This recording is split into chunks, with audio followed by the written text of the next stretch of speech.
एक जो चैप्टर है उसका नाम क्या है? ऋतुचर्या का है। चरक का जो चैप्टर है सिर्फ उसका नाम क्या है? चरक सूत्र सार। तस्य स्थिति है ना ऐसे ऋतुचर्या का।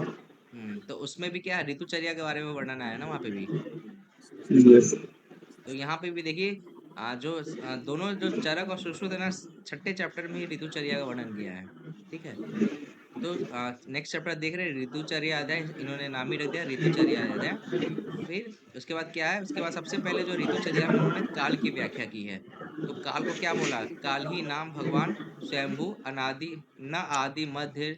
मतलब हिंदी देख लेते हैं। काल की व्याख्या इस प्रकार की गई है, अब काल के बारे में देख रहे हैं। काल क्या है कि वह ऐश्वर्यशाली है, स्वयंभू है। इसमें अंडरलाइन कर लीजिएगा, स्वयंभू है। अर्थात मतलब किसी से उत्पन्न नहीं हुआ है, जिसका ना आदि है ना मध्य और ना अंत है। ये हिंदी में लिखा है, आदि और मध्य और अंत से रहित है। तो काल क्या है? काल स्वयंभू है, जिसको किसी ने उत्पन्न नहीं किया है। और जिसका ना, अब माइक को म्यूट कर लीजिएगा जिसका भी चल रहा है। सुनिएगा, किसी को डाउट होगा तो अनम्यूट कर लीजिएगा। काल क्या है? ऐश्वर्यशाली है, स्वयंभू है, तथा जिसका ना आदि है ना मध्य है ना अंत है। ठीक है, अंत से रहित है। यही लिखा हुआ आगे भी। मधुर आदि जो भी छह रस हैं कि विकृति और संपत्ति, मतलब जो रस का बनना और बिगड़ना तथा प्राणियों का जीवन और मरण इसी काल के अधीन है। वो काल अपनी सूक्ष्म कला तक भी नहीं ठहरता। तो ये लाइन अंडरलाइन कर लीजिएगा। स सूक्ष्म अपि न कला न लेते इति काल। जो अपने छोटे समय तक भी नहीं ठहरता या सूक्ष्म कला तक भी नहीं समझता, उसे काल कहते हैं। ठीक है।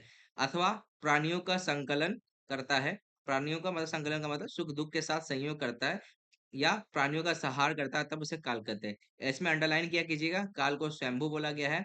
ये आपको पता होना चाहिए। ना काल का ना आदि है, ना अंत है, ना मध्य है। फिर प्राणियों का जीवन मरण सब काल पे डिपेंडेंट है।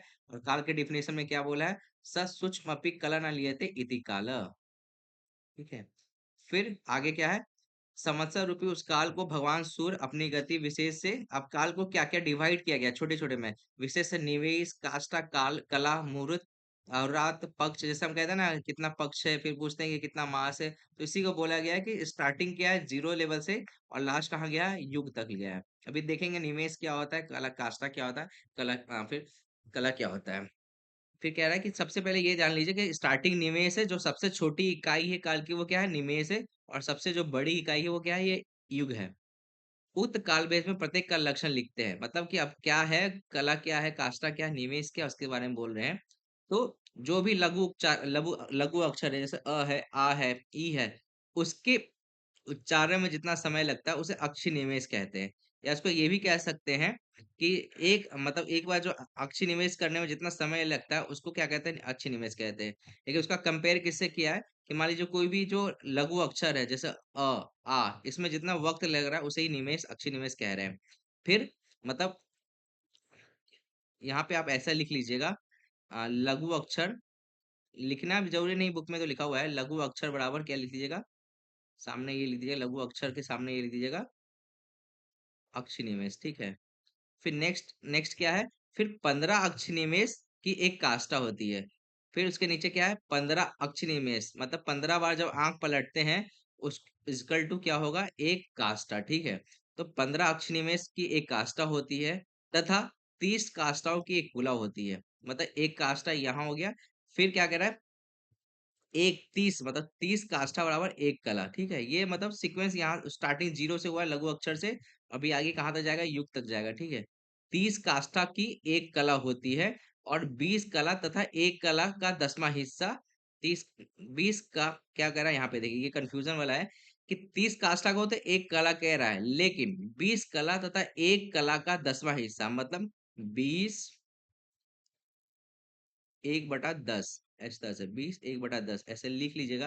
अगर 20 1/10 का हिस्सा मिलकर बराबर, ये क्या है, बराबर कला बराबर, सॉरी लिखा नहीं है अच्छे से, 20 1/2 कला बराबर एक मुहूर्त। ठीक है। आप चाहेंगे तो एक सीक्वेंस में अपने पेज पे लिख सकते हैं कि हाँ, लघु अक्षर बराबर अक्षी निवेश, फिर 15 अक्षी निवेश बराबर, 15 अक्षी निवेश बराबर एक काष्ठा, 30 काष्ठा बराबर एक कला, 20 20 1/10, 20 के सामने ऐसे लिख लीजिएगा, तब आपको ये जो लिखा हुआ है ऐसे लिखा हुआ 20 बीच में और 1/10 ऊपर नीचे, 20 1/10 हिस्सा मिलकर एक मुहूर्त, और फिर 30 मुहूर्त बराबर एक अहोरात, एक अहोरात मतलब पूरा दिन रात। और 15 अहोरात मिलकर एक पक्ष होता है, जैसे कृष्ण पक्ष और शुक्ल पक्ष। और दो पक्षों को एक मास कहते हैं, मतलब एक मास में दो पक्ष होते हैं, कृष्ण पक्ष शुक्ल पक्ष। फिर आगे वैसे ही डिवाइड किया है। फिर उस उक्त संवत्सर में माधवादि 12 मास होते हैं। आपको पता है कि एक मतलब कितने मास होते हैं, 12 मास होते हैं। 2 मास की एक ऋतु होती है, आपको पहले ही पता है। इस तरह 12 मासों में 6 ऋतुएं होती हैं। फिर उनके ऋतुओं के नाम क्या क्या दिया है इन्होंने? शिशिर, वसंत, ग्रीष्म, वर्षा, शरद और हेमंत। यहाँ पे जो ऋतुओं के नाम है अकॉर्डिंग टू चरक सेम ही है उनमें। फिर देखिए, अभी तक हमने ये जो देखा ये अलग चीज था।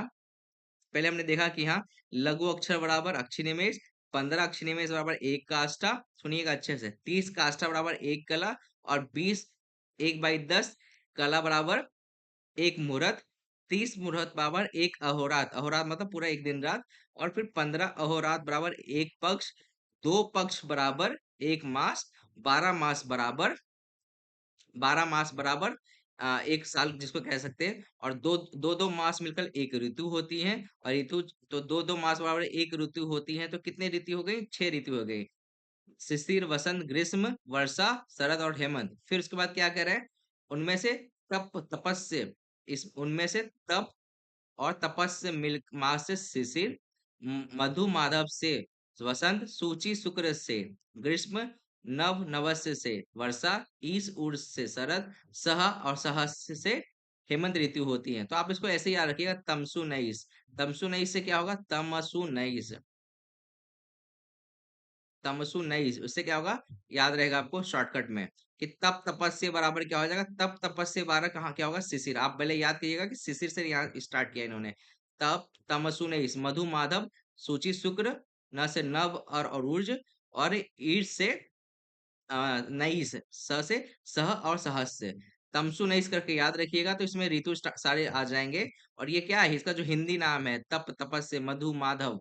तो तब को क्या कहते हैं? माघ कहते हैं। अब देखिएगा तो क्या होता है, पहले माघ आता है, फिर फागुन आता है, फिर क्या आता है? चैत्र, बैसाख, फिर ज्येष्ठ, आषाढ़। अभी कौन सा ज्येष्ठ आषाढ़ आएगा, फिर सावन, भादो, आश्विन, कार्तिक, मार्ग और पौष। ऐसे ही तो चलता है। तो इसको ऐसे याद करेंगे, तमसु नहीं इससे याद कर लेंगे, ठीक है।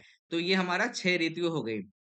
फिर शीत, उष्ण और वर्षा लक्षणों वाली इन ऋतुओं के चंद्र, और अब क्या, अब हमको पता है कि क्या हमको पता है ना, दक्षिणायन उत्तरायण आया, उसी के बारे में इन्होंने बोला है कि दो अयन होते हैं। तीन तीन ऋतु के दो अयन होते हैं ना। पहले प्रारंभ 3 ऋतु के जो होता है उसको उत्तरायण कहते हैं, जैसे जिसमें क्या आता है? शिशिर, वसंत और ग्रीष्म आता है।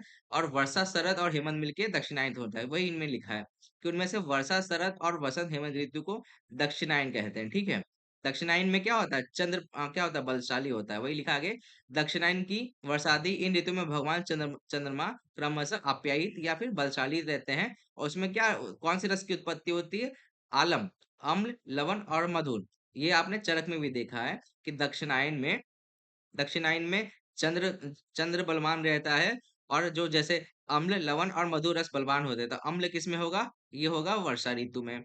ये किस में होगा? ये शरद ऋतु में। और ये किस में होगा? ये होगा हेमंत ऋतु में। ठीक है ना, ये रस बलवान होते हैं।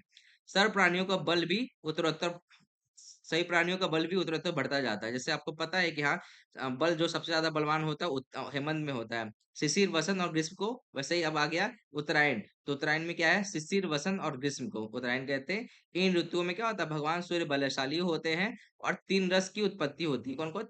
तिकटु, तिरकटु मैंने याद करवाया था, तिकटु। तो जो शिशिर है उसमें तिक्त, फिर जो वसंत उसमें कसाय, और जो हमारा ग्रीष्म उसमें कटुरस बलवान होते हैं। और उत्तरोत्तर सब प्राणियों का बल क्षीण होते रहता है। जो वहां पे चरक में भी सेम चीज आया है, ठीक है। ऐसा नहीं, यहाँ पे लैंग्वेज अलग है पर चीजें सेम है। आपको ऋतु याद रखना है, और ऋतु में कौन सा रस प्रधान होता है ये याद करना है। तो जो पहला है त्रिकटु है। पहला जो है मतलब पहला ऋतु शिशिर, वसंत, ग्रीष्म, फिर वर्षा, शरद और हेमंत। ठीक है, क्या हुआ राहुल?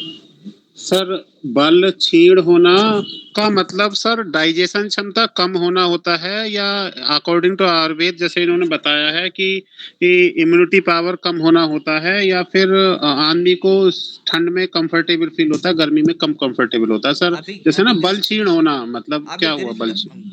अभी ग्रीष्म में कैसा लगता है तुमको? आप अभी सर। ग्रीष्म चल रहा है ना? हम्म। तो आपकी पेट की अग्नि खराब है या फिर काम बल क्षीण हो रहा है, शरीर का बल क्षीण हो रहा है ना, क्योंकि आपके बॉडी में वाटर कंटेंट कम हो रहा है। इस बात को समझिए, पूरे बॉडी का बल यहाँ पे रिलेटेड है, पेट की अग्नि की बात नहीं हो रही यहाँ पे। अच्छा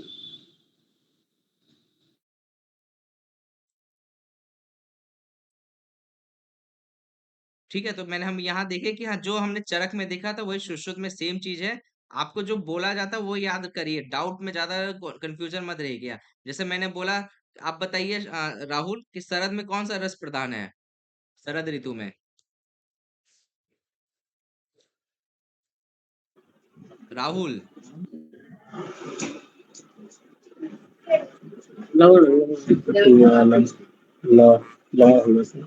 लवण रस।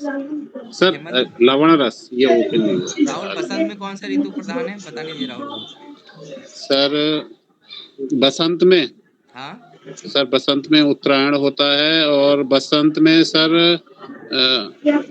अम्ल सर। अभी क्या पढ़ा है मैंने? आपने सर पढ़ाया है कि अम्ल।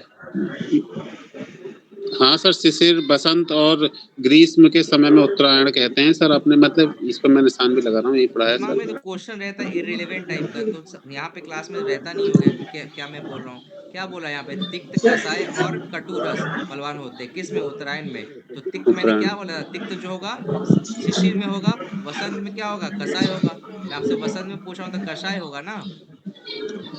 अच्छा सर, और ठीक कटु किस में होगा, ग्रीष्म में होगा। यहाँ जो मैं बता रहा हूँ उसको ध्यान में रखिए, ठीक है? दिमाग में ठीक कहीं और की चीजें, बल क्या है, ये क्या है, वो क्या है, उसको उसी तरह समझिए जो लिखा हुआ है। लेकिन जो मैं ठीक जिस है, चीज पे फोकस कर रहा हूँ उसको सुनिए अच्छे से। वहां कुछ कंफ्यूजन हो रहा है तो पूछिए। ठीक।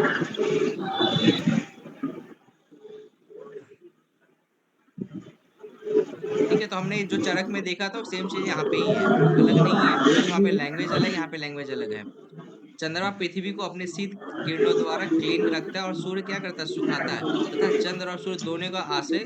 अब ये लाइन अंडरलाइन के लिए कर लीजिएगा, वायु पालयती प्रजा। ठीक है, वायु क्या करती है, प्रजा का पालन करती है। अगर आपसे पूछा जाता है कि कौन अब प्रजा का पालन कर रही है, तो वायु पालयती प्रजा, ये लाइन अंडरलाइन कर लीजिएगा सब लोग। हम सबको पता है वायु वायु होती है, यहाँ पे वायु को बोला गया प्रजा का पालन करती है। फिर इन दक्षिणायन और उत्तरायण दोनों अयनों को मिलाकर, अब क्या कह रहा है कि जो दो अयन है, दक्षिणायन और उत्तरायण, उनको म्यूट कर लीजिए।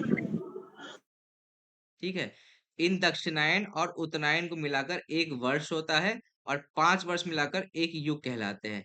तो यही कह रहा था कि सबसे छोटी इकाई क्या बोला था, क्या निमेष बोला गया था, और सबसे बड़ी इकाई क्या है, युग है। युग कितने, 5 वर्ष को मिलाकर युग बोलते हैं।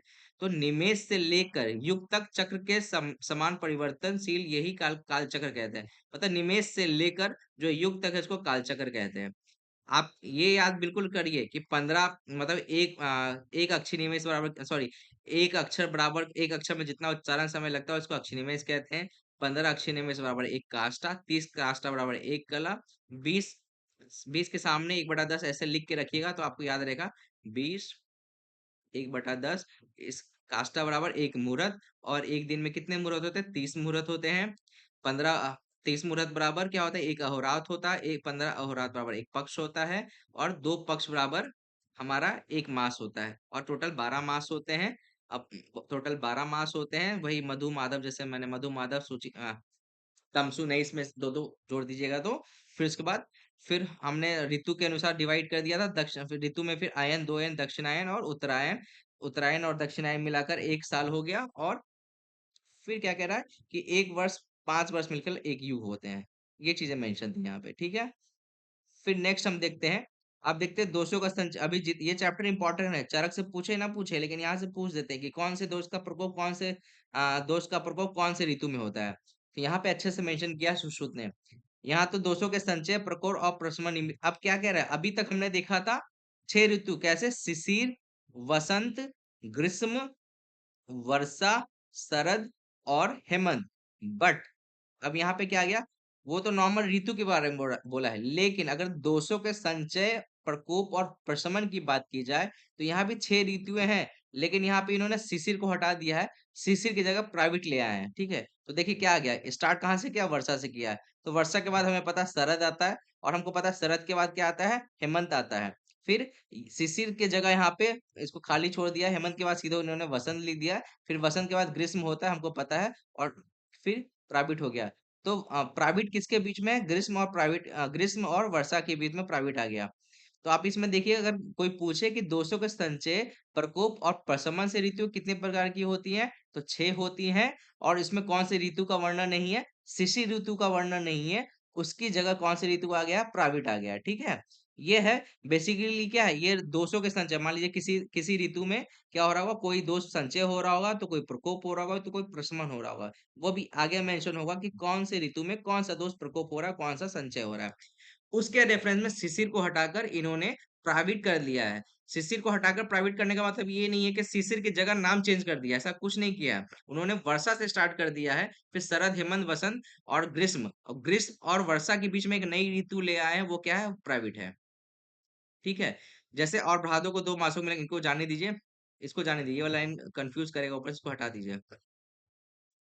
अब क्या है, देखिए, अब सब ऋतुओं में कुछ कुछ जो चीजें हैं वो अंडरलाइन करवाऊंगा, कर लीजिएगा। उन धातुओं में से वर्षा ऋतु में जो, अब पहले सबसे पहले क्या किया, वर्षा ऋतु में, तो आपसे पूछा जाता है कि वर्षा ऋतु में क्या क्या गुण होते हैं, तो इसमें क्या आप याद कीजिएगा, वर्षा ऋतु में जो भी औषधि होती है ना, वो अल्पवीर्य वाली होती है। ठीक है, इसलिए बोला गया है ना कि वर्षा ऋतु में ना, जो हमारा जो प्लांट एक्सट्रैक्शन नहीं करना चाहिए। क्यों? आप ध्यान रखिए कि पूछा जाएगा कि अल्पवीर्य कौन सा ऋतु है, मतलब कौन से ऋतु में अल्पवीर्य औषधि प्राप्त होती है, तो वर्षा ऋतु। तो उन धातुओं में, इसमें अंडरलाइन कर लीजिएगा, वर्षा ऋतु के अंडरलाइन कर लीजिएगा, औषधियां तरुण होने से अल्पवीर्य वाली होती है। बाकी जो क्या है, तथा जल पृथ्वी के मल से युक्त होने के कारण अप्रसन्न होता है। आकाश में क्या होता है, मेघ रहते हैं, तथा पृथ्वी के वृष्टि जल से गीला हो जाने पर क्लीन देह वाले तथा शीत वात से विनाश पहुंचाने वाली, इसको अंडरलाइन मत कीजिए। फिर इसमें अंडरलाइन कीजिए कि वर्षा ऋतु में क्या होता है, विदाह से पित्त का संचय होता है। तो हमको ये पता चला कि वर्षा ऋतु में पित्त का संचय हो रहा है। फिर वर्षा के बाद कौन सा ऋतु आया है? शरद आया है। ठीक है, वर्षा संचय के बाद क्या होता है? प्रकोप होता है। तो मान के चलिए, जो ऋतु में जिसका संचय हो रहा है, उसके नेक्स्ट ऋतु में उसका प्रकोप हो जाएगा। देखिएगा, अब आगे आएगा, विदाह से पित्त का संचय होता है। फिर विदाहत पित्त संचय, यहाँ पे लिख दिया ना विदाहत, तो ये किस में हो रहा है? ये वर्षा ऋतु में हो रहा है, तो वर्षा ऋतु में पित्त का संचय हो रहा है। इसके आगे हिंदी में एक लाइन छूट गया है, वो मैं आपको बता दूं, ससंचय सर्दी प्रविल, मतलब इसका मतलब ये है कि जो संचय हुआ था किसमें, हमारा वर्षा ऋतु में, शरद ऋतु में क्या होता है, उसका प्रकोप हो जाता है। अभी आगे वो फिर से आएगा। हिंदी में क्या लिखा है, यह पित्त का संचय मेघों के अल्प होने पे और पृथ्वी के कीचड़ के शुष्क होने पे सूर्य की किरणों के विद्युत के पैती व्याधि को उत्पन्न करता है। और इसके सामने लिख लीजिएगा कौन सा, शरद ऋतु। ठीक है, कि मतलब शरद में प्रकोप हो रहा है। अभी हम आपको ये लिखवा देंगे कौन सी ऋतु में कौन सा धातु का संचय, एक जगह आ जाएगा तो कंफ्यूजन नहीं होगा। तो अभी हमने वर्षा को देख लिया। वर्षा ऋतु में औषधियां अल्पवीर्य वाली हो जाती हैं और पित्त का संचय होता है। और इसके नेक्स्ट जस्ट जो ऋतु है शरद है, उसमें क्या हो रहा है, शरद में हमारा पित्त का प्रकोप हो रहा है। आगे देखते हैं, आगे फिर इसके बाद कौन सा आया, फिर अब क्योंकि दो ऋतुओं का मेंशन हो गया ना, वर्षा शरद का मेंशन हो गया, फिर आया हेमंत ऋतु। तो उसी तरह हेमंत ऋतु में समय के परिणाम से परिणित वीर और बलवान हो जाती है। मतलब जो हेमंत ऋतु है उसमें क्या होता है, औषधि क्या होती है, बलवान हो जाती है। ये आप अंडरलाइन कर लीजिएगा कि जो वीर होता है वो अपने पूरे फॉर्म फॉर्म में आ जाता है, परिणित वीर्य। तो औषधियां जो अल्प वीर हो रही है वो वर्षा ऋतु में हो रही है। और हेमंत ऋतु में क्या हो रही है, और जो वीर हो रहा है बलवान हो रहा है, वीर मतलब पूरे तरीके से कन्वर्ट हो रहा है, परिपक्व हो जा रहा है। तथा जल भी निर्मल, स्निग्ध और अत्यंत भारी हो जाता है। इस समय सूर्य की रश्मियों के चंद होने से तुषार भी मिले, ये सब जाने दीजिए। फिर क्या कर रहा है, इसमें कफ का संचय हो रहा है। तो कफ का संचय कहाँ पे हो रहा है, हेमंत ऋतु में हो रहा है। यह संचित कफ वसंत ऋतु में, अब जो संचित कफ है, अब उसके नेक्स्ट ऋतु में क्या होगा, उसका प्रकोप हो जाएगा। तो उसके नेक्स्ट ऋतु क्या है, हेमंत के बाद ऋतु कौन सा है, वसंत है। इसमें आप देखिएगा तो हेमंत के बाद कौन सा ऋतु है, वसंत है। तो वही कह रहा है कि यह संचित कफ वसंत ऋतु में सूर्य की किरणों से पिघल के कुछ तप्त विधि वाले पेड़ में श्लेष्मिक रोग पैदा करता है। मतलब रोग कब हो रहा है, जब दोष का प्रकोप हो रहा है। तो दोष का प्रकोप कब हो रहा है, नेक्स्ट ऋतु में। तो यहाँ पे अंडरलाइन कर लीजिएगा, कफ का संचय होता है, बलवान हो जा रही है औषधियां। और यहाँ पे लिख लीजिएगा श्लेष्मिक रोग पैदा करता है। इसके सामने इसके बगल में लिख लीजिएगा कौन सा ऋतु, वसंत ऋतु। ठीक है, सर एक बार थोड़ा सा फिर से बोलिए तो। कहाँ से? कब का संचय तो होता है यहाँ से समझ में आया, फिर कौन से श्लोक में बोल रहे थे ससंचय वसंत, अरे यहाँ से कफ, करना है। ये हेमंत ऋतु के बारे में चर्चा हो रही है। हाँ सर, हेमंत ऋतु समझ रहे हैं सर। तो जैसे हेमंत ऋतु में क्या हो रहा है ना, किस वजह से हो रहा है इसको याद मत कीजिए, आप इसको याद कीजिए कि हेमंत ऋतु में औषधियां बलवान हो जाती हैं और इसमें कफ का संचय होता है। हेमंत ऋतु के बाद नेक्स्ट ऋतु कौन सी है, वसंत, उसमें कफ का प्रकोप हो जाता है और उसमें श्लेष्मिक रोग होते हैं। फिर नेक्स्ट क्या है, हमारा ग्रीष्म ऋतु है। अब ग्रीष्म ऋतु में क्या है, यही औषधियां और जल ग्रीष्म ऋतु में सार रहित, रुक्ष और अत्यंत हल्की हो जाती है। तो औषधियां सार रहित कब हो जाती हैं, इसको याद करने की कोई जरूरत नहीं है, इसको रहने दीजिए।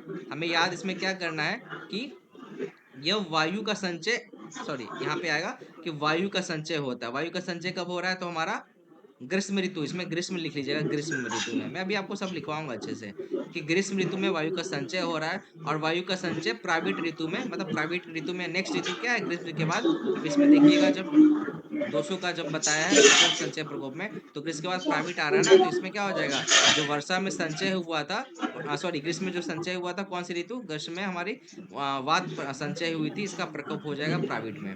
यही वायु का संचय प्राविट ऋतु में भूमि के जल द्वारा अधिक गिली होने में क्लीन हो। तो मतलब यही है कि वातज विकार जो है प्राइवेट में हो रहा है। इसको जाने दीजिए, जो मैं लिखवाऊंगा लिखते जाइएगा। अभी आप लिखिए, क्या लिखिएगा आप, अभी ऐसे लिखिए, यहाँ पे लिखिए वात, अच्छे से लिखवा देता हूँ मैं, वात, पित्त और कफ, ठीक है। वात पित्त कफ लिखिएगा, ऐसे एरो कर लीजिएगा। फिर ठीक है, ऊपर लिखिएगा संचय, फिर उसके बगल में लिखिएगा प्रकोप, ठीक है, और बगल में लिखिएगा प्रशमन, ठीक है। समझ रहे हैं, यहाँ पे मतलब इस एक लाइन में दोष होगा, ये दोष मतलब दोष नीचे वात पित्त कफ हो गया। फिर उसके सामने दोष के सामने लिखिएगा संचय, प्रकोप और प्रशमन। लिख रहे हैं आप लोग, ठीक है। Yes sir. ठीक है सर, ठीक है। ठीक है, तो वात के सामने लिखिएगा, वात का संचय कब हो रहा था, वात का संचय हमारा हो रहा था ग्रीष्म में, ठीक है। ग्रीष्म में वात का संचय हुआ है। और वात का प्रकोप किस में हुआ है, हमारा वात का प्रकोप हुआ है हमारा प्राविट में, ठीक है। अभी ऊपर यही चीजें मेंशन थी, ठीक है। तो वात का संचय हुआ है ग्रीष्म में और वात का प्रकोप हुआ है प्राविट में। अभी प्रशमन क्या है हम बताते हैं, अभी आप बस इतना दो लिखिए। उसी तरह पित्त का संचय कब हुआ था, पित्त का संचय हमने क्या देखा था, किसमें, वर्षा में, हाँ। और पित्त का प्रकोप कब हुआ था, शरद में, ठीक है। फिर कफ का संचय कब हुआ था, कफ का संचय हुआ था हेमंत में और प्रकोप हुआ था वसंत में। मैं फिर से बोल रहा हूँ, ठीक है। वात का संचय हुआ है ग्रीष्म में और वात का प्रकोप हुआ है हमारा प्राविट में। पित्त का संचय हुआ है हमारा वर्षा में और पित्त का प्रकोप हुआ है हमारा शरद में। कफ का संचय हुआ है हेमंत में और कफ का प्रकोप हुआ है वसंत में। इतना सभी लोगों ने लिख लिया है। लिख लिया सर। तो जिस ऋतु में जो धातु प्रकोप है, जैसे वात प्रकोप किस में हो रहा है, वात प्रकोप हो रहा है प्राविट ऋतु में, तो जहां प्रकोप हो रहा है वैसे ही रोग को उत्पन्न करेगा। तो वात के रोग किस में होंगे, प्राविट ऋतु में। पित्त के रोग जो होंगे शरद ऋतु में होंगे। और कफ के रोग किस में होंगे, कफ के रोग होंगे वसंत ऋतु में। इसलिए वसंत ऋतु में हम क्या कराते हैं, वमन कराते हैं। शरद ऋतु में हम विरेचन कराते हैं। और क्या, जब प्राविट ऋतु में हम क्या करवाते हैं, बस्तीकरण करवाते हैं। ये मैं आपको आगे का बता रहा हूँ। अभी हम देखते हैं इसमें क्या हमने जो छोड़ा है। तो वर्षा हेमंत और ग्रीष्म में संचित हुए, जो हमने देख लिया। वर्षा में क्या हुआ, वर्षा में हुआ था हमारा पित्त संचय, हेमंत में कफ और ग्रीष्म में वात में संचित हुए। तथा शरद वसंत और प्रयुक्त में कुपित हुए, जो मैंने आपको लिखा दिया किसमें कौन से कुपित हुए। का निहरण करना चाहिए, कैसे करना चाहिए कुछ नहीं लिखा है। अब क्या कह रहा है, पित्त जन रोगों का समन हेमंत में, कफ जन रोगों का समन ग्रीष्म में और वात रोग जगह का समन शरद में करना चाहिए। तो यहाँ जो समन है, तो आप वात के सामने क्या लिखिएगा, वात के सामने लिखिएगा शरद ऋतु, ठीक है। वात के सामने लिखिएगा शरद ऋतु और पित्त के सामने लिखिएगा हेमंत ऋतु और कफ के सामने लिखिएगा ग्रीष्म ऋतु, ठीक है। वात का समन होगा शरद ऋतु में, पित्त का समन होगा आपका हेमंत ऋतु में और कफ का समन होगा ग्रीष्म ऋतु में। ये लिख लिया आप लोगों ने। किस जो ये यही ऊपर में डिटेलिंग थी। अल्प वीर्य जो होता है वर्षा ऋतु में, और जो अच्छा वीर परिणित वीर होता है वो होता है हमारा हेमंत ऋतु में, ठीक है। बस यही दो चीजें थी जो ऊपर थी। आप इस जो वाले को जो लिखे इसी को रिवाइज करिएगा, यहाँ से क्वेश्चन आते हैं। वात कब प्रकोप हो रहा, वात कब संचय हो रहा, वात का प्रशमन कब हो रहा, पित्त का उसी तरह और कफ का उसी तरह। इसलिए इसको एक जगह आप लोग लिख के रख लीजिएगा, ठीक है। चलिए आगे देखते हैं। फिर एक बार आप देखिए अपने रजिस्टर पे, देखिए आप लोगों ने सही लिखा है, किसी का छूट तो नहीं गया। राहुल लिख रहे हो ना? जी सर, लिख रहा हूँ सर, छूटा नहीं है। ठीक है, फिर आगे के देखते हैं। ये लिखा है पित्त जन रोग का समन हेमंत में, आप लोगों ने लिख लिया। कफ का ग्रीष्म में, और वात का समन शरद ऋतु में होता है। इस तरह दोषों के संचय, प्रकोप और प्रशमन की व्याख्या हमने कर दी है, जो मैंने आप लोगों को बता दिया। अब क्या कह रहा है कि मान लीजिए एक दिन है, पूरा दिन है, सुबह से लेकर शाम तक। तो ये कह रहे हैं कि पूरा एक दिन में भी ना 6 ऋतुओं जैसा लक्षण होते हैं। तो कैसे होता है वो देखिए। पूर्वाह्न में वसंत ऋतु, दिन के पूर्व भाग में वसंत ऋतु के लक्षण होते हैं, इसको बिल्कुल याद रखना है। दिन के पूर्वाह्न में वसंत ऋतु के लक्षण होते हैं। दिन के मध्याह्न में, जैसे क्या अभी सुबह दिन, कोई भी दिन है उसमें मध्याह्न में कैसा होगा, ग्रीष्म ऋतु के जैसा होगा। तो याद रखिए, मध्याह्न में ग्रीष्म ऋतु, ये सिर्फ एक दिन की बात हो रही है कि दिन के जो पूर्वाह्न है, सुबह का टाइम है, उसमें कैसा ऋतु जैसा लक्षण लगता है, वसंत ऋतु के जैसा। उसी दिन में मध्याह्न में कैसा लगता है, ग्रीष्म ऋतु जैसा। अपराह्न में कैसा, प्राविट ऋतु जैसा। प्रदोषे, प्रदोष मतलब जस्ट जो जब शाम के ये कह सकते हैं ना, जो शाम वाला, जब शाम वाला समय है, 6-7 बजे वाला समय है, उस समय वर्षा जैसा ऋतु जैसा होता है। और अर्धरात्र मतलब आधी रात में शरद ऋतु जैसा। और प्रत्यूष काल में, प्रत्यूष काल मतलब होता है सूर्योदय के पहले जो समय होता है, उसको उस समय हेमंत ऋतु के जैसे लक्षण होते हैं। हिंदी में देखते वही कि दिन के पूर्व भाग में वसंत ऋतु के लक्षण होते हैं, ठीक है, सुबह के टाइम पे। एवं मध्याह्न में ग्रीष्म के समान, अपराह्न में प्राविट, इंपॉर्टेंट है, अपराह्न में प्राविट के समान, और संध्या के समय वर्षा। संध्या को इन्होंने क्या बोला, प्रदोषे बोला। ये याद रखिए कि यहाँ पे प्रदोषे को संध्या बोला गया, प्रदोषे को संध्या बोला गया है। फिर आधी रात में शरद, और सूर्योदय के पूर्व जो प्रत्युष काल होता है, वो क्या होता है, जस्ट सुबह होने वाली होती है, ब्रह्म मुहूर्त के जस्ट पहले वाला जो काल होता है, उसको क्या कहते हैं, प्रत्युष काल कहते हैं। उस समय कैसा फील होता है हमारा, हेमंत ऋतु के लक्षण होते हैं। ये पॉइंट भी आप लोग इंपॉर्टेंट याद रखिएगा, ठीक है, ये भी इंपॉर्टेंट है। एक दिन में मतलब 6 ऋतु आ गए। इस तरह दिन और रात भी दोषों के संचय, प्रकोप और प्रसून द्वारा वर्षा की तरह शीत उष्ण और वर्षा के लक्षण से युक्त माने जाते हैं। उसको जाने दीजिए अब। तो ये हो गया हमारा एक दिन में किस तरह से ऋतु का पूरा विभाग है। सुबह में के टाइम पे वसंत, मध्य के टाइम में ग्रीष्म, अपराह्न में प्राविट, और प्रदोष से वार्षिक, शरद अर्धरात्रे, प्रत्युष से हेमंत ऋतु। फिर अब क्या करें, अव्यापन मतलब अविकृत। अव्यापन का मतलब क्या होता है, अविपरीत वाला जो। हाँ, कोई कुछ बोल रहा है?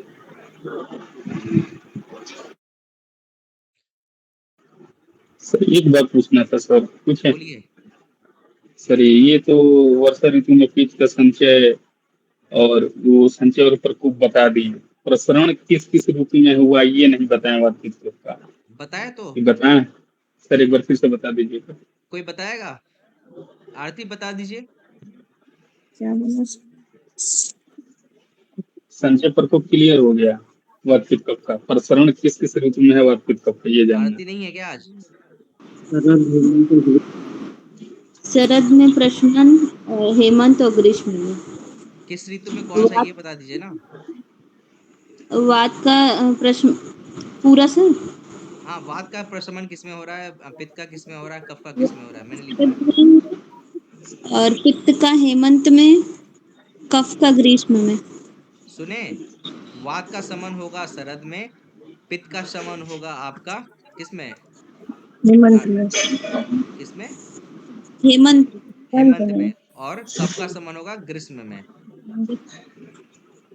ओ सर ठीक है, गलती मेरे में है थी सर, हम प्रसरण लिख दिए थे समन की जगह, इसीलिए कंफ्यूज हो गया।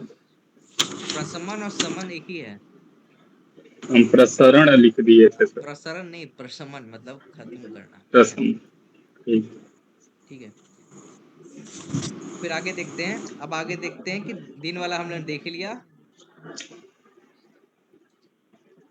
अव्यापन मतलब, अव्यापन का मतलब हुआ है कि जो भी है चीजें स्वाभाविक, उसमें कुछ खराबी नहीं हुई है। तो जब ऋतु मतलब स्वाभाविक है, तो औषधियां भी क्या होगी, अव्यापिक मतलब अस्वाभाविक होगी, दूषित नहीं होगी, यही लिखा है। कि अव्यापन ऋतुओं में औषधियाँ तथा जल भी अव्यापन अर्थात अदूषित रहते। उनका उपयोग प्राण शक्ति, आयु, बल, वीर और ओज का वर्धक होता है। उसको जाने दीजिए। इन उन ऋतुओं की व्यापत अदृष्ट से होती है, मतलब जो क्या होता है उन ऋतुओं का व्यापत मतलब विकृति क्या होती है, अधर्म से होती है। जो कोई भी ऋतु हो रहे हैं उनका मतलब विकृति क्यों हो रहा है, अगर हमने उटपटांग जैसे एसी चला रहे गर्मी के टाइम पे, अंदर तो एसी चल रहा है, बाहर उसका और टेम्परेचर बढ़ रहा है, तो ये क्या कर रहा है, अधर्मी है। तो हम क्या कर रहे हैं, उसकी विकृति कर रहे हैं, ये यहाँ पे मेंशन है। विकृत हुए उन औषधियों तथा जल के सेवन करने से अनेक प्रकार के रोगों का भयाग उत्पन्न होता है अथवा मरक उत्पन्न। तो ठीक है ना, ये मरक क्या बोला गया है, मरक जो हम चरक संहिता में जनपदो ध्वंस पढ़ते हैं ना, हम्म, तो उसमें क्या हो रहा है, उसमें तो वही सब हो रहा है ना कि हम जनपद का पूरा ध्वंस हो रहा है, किसकी वजह से, मनुष्य जो आ, विकृति उत्पन्न कर रहा है। जैसे कोविड हुआ था, तो कोविड क्या था, जनपदो ध्वंस हुआ था, उसी को मरक बोला है। ठीक है, किसने बोला है मरक, चरक ने, सुश्रुत ने बोला है। तो जनपदो ध्वंस को मरक बोला है हमारे आचार्य सुश्रुत ने। और जनमार किसने बोला है, किसी को पता है? भेल भेल ठीक ठीक है। ठीक है, तो यही यहाँ पे मरक का वर्णन आया छठे चैप्टर में कि जो विकृत हो गई है औषधि और जल, किसके, किससे, हमारे कार्य कुकर्म से। तो उससे क्या होगा, अनेक प्रकार के रोग उत्पन्न होंगे और वही मरक का कारण होता है। फिर आगे क्या है, ऋतु की विकृति के समय तथा महामारी रोग उत्पन्न हो जाने पर अदूषित औषधि जल का उपयोग, मतलब क्या करें, अगर मान लीजिए कोई महामारी हो गई है तो उसमें क्या करिएगा, साफ साफ अदूषित औषधियों का उपयोग करने के लिए बोला गया, यही बोला गया यहाँ पे। फिर क्या करें, किसी किसी समय ऋतुओं के ठीक रहने पर, अब आप सोचेंगे आप कोविड के टाइम पे है, आप इसको हिंदी में पढ़िएगा तो आपको चीजें समझ आएगी। किसी किसी समय ऋतुओं के ठीक रहने पर भी, मान लो उसमें ऋतु वगैरह सब कुछ ठीक था, लेकिन अभिशाप, राक्षस, पिशाच के क्रोध, अधर्म से देश भी नष्ट हो जाते हैं। ऐसा ही हुआ था ना, देश के देश भी नष्ट हो गए थे, कारण ही पता ही नहीं चला था। कभी कभी विषयुक्त अथवा विषैले पुष्पों की गंध से प्रदूषित वायु, इसका विशाल माइक म्यूट कीजिए। कभी कभी कभी कभी विषयुक्त अथवा विषैले पुष्पों की गंध से दूषित वायु तथा दूषित वायु द्वारा वातादि दोष तथा सात्विक आदि प्रकृति की विशेषता के बिना क्या हुआ था। अब सोचिए कि मतलब मान लीजिए कि प्रदूषित हो गया, उसमें क्या क्या हुआ था, मैं कास हुआ था, श्वास हुआ था, लोगों को वमन होता था, प्रतिशय हो रहा था, सिरोवेदना होता था तथा ज्वर, कोविड में ऐसा लक्षण मिले थे ना, हो जाते हैं कि वह सूर्य आदि तथा नशोत, मतलब यही कह रहा है कि अगर आप जन्म मारक होता है तो क्या क्या व्याधियां हो सकती हैं। कभी कभी ऐसा हो सकता है कोई कारण नहीं होता, पूरा पूरा देश नष्ट हो जाता है, यहाँ पे यही बोला गया है कि ऐसा होता है। फिर इसके लिए क्या बोला गया है, इसके ट्रीटमेंट क्या बोला गया है, कोविड में हम क्या करते थे, क्वारंटीन करते थे, वही बोला गया है कि ऐसा हो रहा है तो भैया क्या करो, निवास स्थान का परित्याग कर दो, जहाँ पे ये चीज वायु में गंदगी आ गई है तो वहां से चले जाओ। तो इसका ट्रीटमेंट क्या, निवास का परित्याग, शांति कर्म, मोदी जी क्या करवा रहे थे, शांति कर्म करवा रहे थे, मंगल जप हवन उपहार यही सब तो करवा रहे थे, तो इससे शांति होती है। कोविड के टाइम पे यही सब हो रहा था ना, लोग भाग जा रहे थे, निवास स्थान का परित्याग परित्याग कर दे रहे थे, और लक्षण ऐसा ही हो रहे थे, काश, श्वास, वमन, प्रतिशय, सिरोवेदना, ज्वर। देखिए सारी चीजें यहीं पे आ गई हैं, यही सारे लक्षण उस टाइम पे भी थे। तो हो गया, ये हमारा था, हमारा ये था कि मतलब जब मारक के बारे में वर्णन था, और मारक में कैसे होता है, वही की प्रदूषित वायु की वजह से हो रहा था ये सब। फिर अब क्या कह रहा है कि अभी तक हमने ऋतु का ऊपर तो देखा था, अब क्या कर रहा है, जो ऋतु, अब क्या कर रहा है, अब आगे अव्यापन मतलब अदूषित ऋतु के लक्षण कहेंगे। अभी जो ऊपर बोला था वह औषधि के अनुसार बोला था कि हाँ अल्पवीर्य महान वीर्य, और उसमें कौन सा दोष संचय होगा, कौन सा रोग होगा। लेकिन अब यहाँ पे ना हर एक ऋतु का, जैसे चरक में है ना कि चरक में आया ना कि हेमंत ऋतु में क्या करना चाहिए, क्या खाना पीना चाहिए, वैसा ही इसमें चीजें हैं। तो इसका एक कुछ इंपॉर्टेंट नहीं है, इसमें से नहीं आता है, बस जो अंडरलाइन करवाऊंगा ये कीजिएगा। तो सबसे पहले क्या है, हेमंत ऋतु। तो हेमंत ऋतु में क्या होता है, उत्तर दिशा की हवा ठंडी चलती है। तो आप याद करिए, आप याद क्या, इसमें अंडरलाइन कर लीजिए कि हेमंत में उत्तर दिशा की हवा चलती है, ठीक है। और चारों दिशाएं धूल से व्याप्त रहती है, सूर्य तुषार से आच्छादित रहता है, तड़ागादी जलाशय बर्फ से ढके होते हैं, काक, गेंडा, महिष, भेड़, हस्ती ये अपने मत से दर्पित रहते हैं, तथा लोध, प्रियंगु और पुन्नाग के वृक्ष पुष्पित होते हैं। तो ये क्वेश्चन, इसमें से एक क्वेश्चन आता है कि उत्तर दिशा की वायु कौन सी ऋतु में चलती है, तो हेमंत ऋतु। और ये जो प्लांट के नाम है लोध्र, प्रियंगु और पुन्नाग, ये द्रव्य गुण में क्वेश्चन आ गया था कि ये जो है लोध्र, प्रियंगु, पुन्नाग जो प्लांट्स हैं या पुष्प हैं, वो कब आते हैं, तो कब आते हैं, वो हेमंत ऋतु में आते हैं। तो इसको भी अंडरलाइन कर लीजिएगा, लोध्र, प्रियंगु और पुन्नाग नागकेसर के वृक्ष पुष्पित हो जाते हैं। तो ये हो गया हेमंत ऋतु। जैसे चरक ने हेमंत ऋतु से स्टार्ट किया था, वो भी यहाँ पे इन्होंने भी हेमंत ऋतु से स्टार्ट किया। फिर दूसरा क्या बोला था, शिशिर। तो शिशिर ऋतु में शीत अधिक होता है, दिशाएं वायु और वर्षा से व्याकुल होती है, तथा शेष लक्षण हेमंत ऋतु के समान होती है। वहां भी ऐसे ही वर्णन आया। फिर शीत ऋतु के बाद क्या आया, वसंत ऋतु। तो वसंत ऋतु में क्या बोला गया, वसंत ऋतु में सिद्ध तथा विद्याधरों की वधुओं के चरणों में लगे हुए इतना कुछ याद करने की कोई जरूरत नहीं है। ये सब चरक वाला इंपॉर्टेंट है इसके मामले में। फिर इसमें बस ये है कि जो वसंत ऋतु है ना, उसमें दक्षिण दिशा की वायु चलती है, ठीक है। उत्तर दिशा की वायु किसमें थी, हेमंत में। और दक्षिण दिशा की वायु किसमें है, हमारा वसंत में। इसको अंडरलाइन कर लीजिएगा। और अशोक के पेड़ और आम के पेड़ क्या होते हैं इसमें, वृक्ष आप बहुत सारे शोभा है, पलाश है, कमल है, बकुल है, बट आप अंडरलाइन आम और अशोक कीजिएगा कि वृक्षों के पुष्पों से शोभित तथा चारों ओर कोकिला और भ्रमों के, इतना बस अंडरलाइन लीजिए। आम और अशोक के फूल या पुष्प लग रहे हैं, दक्षिण दिशा की वायु हो रही है वसंत ऋतु में, ठीक है। फिर वसंत के बाद क्या है, ग्रीष्म ऋतु। तो ग्रीष्म में क्या होता है, सूर्य की तीक्ष्णा करने वाला हो जाता है। इसमें नैऋत्य दिशा इसमें क्या होता है, नैऋत्य दिशा मतलब तो जैसे उत्तर दिशा, दक्षिण दिशा और नैऋत्य दिशा की वायु किसमें बह रही है, तो ग्रीष्म ऋतु में। ग्रीष्म ऋतु में नैऋत्य, इसको अंडरलाइन कीजिएगा कि कष्टदायक पवन चलता है, पृथ्वी गर्मी से संतप्त रहती है, अल्प प्रवाह के कारण नदियां पतली हो जाती है, चार दिशाएं प्रज्वलित सी प्रतीत होती है, चकवा और चकवी का जोड़ा पानी की खोज में भ्रांत से घूमते रहते हैं। हरिंस, अब क्या, बस पानी कम है ना, तो सब इधर उधर भटक रहा है, इसलिए पानी के लिए है। छोटे वृक्ष, तृण और लताएं नष्ट हो जाती है तथा पेड़ के पत्ते झड़ जाते हैं। ग्रीष्म ऋतु की बात हो रही है। ग्रीष्म के बाद क्या है, प्राविट आया है। फिर प्राविट ऋतु में आकाश मंडल पश्चिम, अब इसमें प्राविट में क्या हो रहा है, पश्चिम दिशा की वायु बह रही है। तो चार दिशा की वायु आ गया ना, पश्चिम दिशा की, दक्षिण दिशा की, उत्तर दिशा की और नैऋत्य दिशा की वायु। ये चार दिशाओं की वायु के बारे में वर्णन आ गया है। तो प्राविट ऋतु में पश्चिम दिशा की वायु बह रही है, बस ये याद रखिएगा। बाकी किसमें क्या हो रहा है ये मत याद कीजिएगा। इसमें अगर आपको याद करना है तो ये अंडरलाइन कर लीजिएगा, क्योंकि लोध प्रियंगु पिन्नाक आया तो ये भी आ सकता है। कदम कदम नीप कुटज सर्ज केतकी, ये कब हो रहे हैं, इसके प्लांट्स मतलब पुष्प कब लग रहे हैं, तो ये लग रहे हैं हमारे प्राविट ऋतु में। कदम नीप कुटज सर्ज और केतकी से भूषित होते हैं, यह प्राविट में। लोध प्रियंगु पुनाग हमारा हेमंत में, कदम नीप कुटज सर्ज केतकी ये किसमें, प्राविट ऋतु में। फिर नेक्स्ट क्या, वर्षा ऋतु। वर्षा ऋतु में नदियां जल से पूर्ण होकर अपने प्रबल प्रवाह से तीर के ऊपर के स्थित पेड़ों को उखाड़ देती है। बाकी इसमें से कुछ अंडरलाइन करने की जरूरत नहीं है, वर्षा छोड़ दीजिए। फिर लास्ट है शरद ऋतु। इसमें सातों ऋतु के, इसमें प्राइवेट भी बोल दिया, वर्षा भी बोल दिया, सबके बारे में बोल दिया है। शरद ऋतु में, शरद ऋतु में सूर्य पिंगलवन का अर्थ था। तो याद रखिए, सूर्य पिंगलवन का कब हो रहा है, तो शरद ऋतु में हो रहा है। शरद ऋतु में सूर्य पिंगलवन का तथा उष्ण रहता है, आकाश श्वेत बादलों से निर्मल दिखाई देता है, हंसों के इधर उधर चलने से उनके कंधे में घटित कमलों से सर्व शोभाएं रहते हैं, तथा नीचे ऊंचे और समान स्थान में पृथ्वी कीचड़ युक्त और शुष्क ध्रुव ये सब जानने दीजिए, कुछ नहीं याद करना है। तो हमने इसमें क्या हो गया, स्टार्ट किया हेमंत, हेमंत के बाद शिशिर, फिर वसंत, फिर ग्रीष्म, फिर प्राविट, फिर वर्षा, फिर शरद। तो इसमें 7 ऋतु का वर्णन किया है। अगर आपसे कोई पूछे कि ऋतु कितने हैं सुश्रुत के अनुसार, तो आप हमेशा 6 ही बोलेंगे, ठीक है। लेकिन अगर आपसे बोले 200 के संचय संचय प्रकोप और प्रशमन के बेस से ऋतु कितने हैं, तो 6 हैं, जिसमें शिशिर ऋतु का वर्णन नहीं आया, जिसमें शिशिर के जगह पे प्राविट ऋतु का वर्णन आकर दिया है, ठीक है। बाकी ये लास्ट लाइन श्लोक का क्या है, ऋतु में अपने स्वाभाविक गुणों के अधिक मात्रा में बढ़ने से तथा विपरीत होने से किंवा अपने गुणों के विषम होने से प्राणियों के शरीर स्थित वातावरणीय दोष प्रकोपित होते हैं, इसको जाने दीजिए। रोग उत्पन्न होने के पूर्व वसंत ऋतु में अब हमको पता ही है कि वसंत ऋतु में क्या करना, वमन आदि कर्म करना है। वमन से क्या होगा, कफ का हरण होगा। शरद ऋतु में क्या करना, पित्त प्रकोपित, तो विरेचन द्वारा पित्त का हरण करना है। और वर्षा ऋतु में क्या करना है, स्नेहपान बस्ती आदि उपाय से वात का समन कर देना चाहिए, ठीक है। ये हमारा लास्ट लाइन है।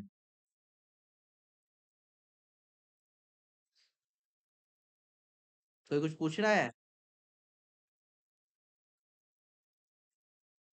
ये हमारा 6 चैप्टर था। आवाज आ रही है सभी को? हाँ, आ रही है सर, आवाज आ रही है। तो ये हमारा 6 चैप्टर था। इसमें जो इम्पोर्टेंट था, उसमें इम्पोर्टेंट, देखिए एक चीज यहाँ पे कंफ्यूज मत हो जाइएगा। वात जन रोगों का संबंध देखिए यहाँ पे लिखा हुआ है, शरद ऋतु में स्वभाव से ही हो जाता है, ठीक है। तो यहाँ जो बात हो रही है स्वभाव से हो जाता है, कि पित्त जो आपने जो लिखा है वो स्वभाव से है, कि पित्त जो जो रोग है उनका संबंध हेमंत में, कफ जन रोग का संबंध है वो ग्रीष्म में, और वात रोग का जो संबंध है वो स्वभाव से ही हो जाता है। देखिए ना, यहाँ स्वभाव से हो जाता है। लेकिन जब आप इस लास्ट वाले श्लोक में आइएगा, तो इसमें क्या बोल रहा है कि रोग उत्पन्न होने के पूर्व वसंत ऋतु में वमन आदि का से कफ का शरण। तो ये वसंत जब दोष का प्रकोप हो रहा है, जिस ऋतु में दोष का प्रकोप हो रहा है उसके बेस पे बोल दिया, ठीक है। शरद ऋतु में विरेचन द्वारा पित्त का हरण, और वर्षा ऋतु में स्नेहपान के द्वारा। कोई कुछ बोल, मतलब शांति क्यों हो छाई हुई है?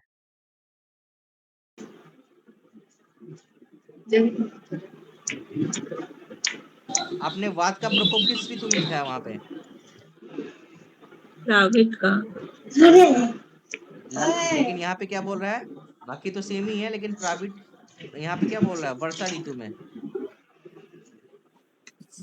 तो आप इस क्योंकि इसमें श्लोक में लिखा है कि अगर आपसे पूछा जाएगा कि अब दो चीज आ गया ना वहां पे, प्रकोप। अगर आपसे पूछा जा रहा है कि अगर आपसे पूछा जा रहा है कि वात का समन स्वभाव रूप से किस रूप में हो रहा है, तो आपने वहां पे क्या लिखा है? स्वभाव से कहाँ पे हो रहा था?